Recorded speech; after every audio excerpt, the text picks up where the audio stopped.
दोस्तों इस वीडियो में आप सीखेंगे माइक्रोसॉफ्ट वर्ड में रेफरेंसेस टाइप के अंतर्गत फुटनोट ग्रुप में इंसर्ट फुटनोट और इंसर्ट इन नोट का यूज़ करना।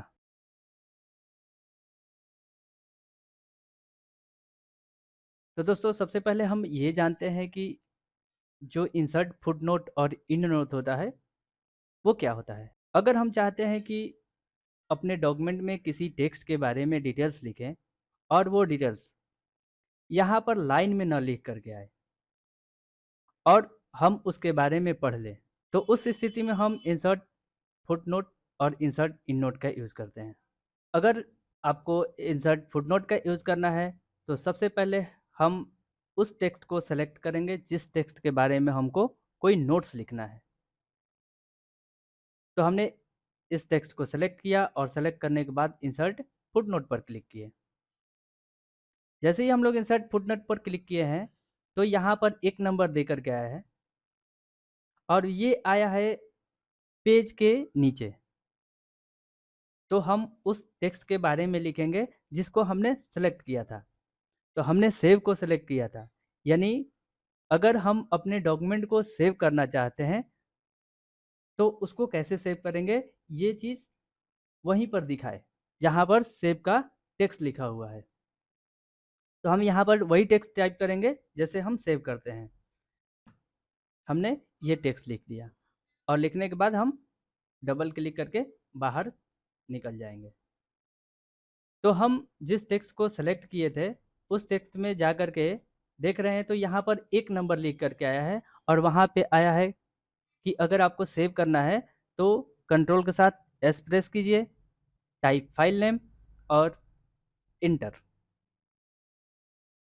यानी जो टेक्स्ट हम लोग यहाँ लिखे थे वो टेक्स्ट यहाँ पर सेव के जगह पर एक नंबर का जो लिख करके आया है नंबरिंग करके, वो उसको हम देख सकते हैं। ये जो टेक्स्ट है ये हमारे लाइन में नहीं दिखा रहा है, ये एक बॉक्स में दिखा रहा है। तो इस तरह से हम रेफरेंसेस टैब में फुटनोट का यूज़ करेंगे।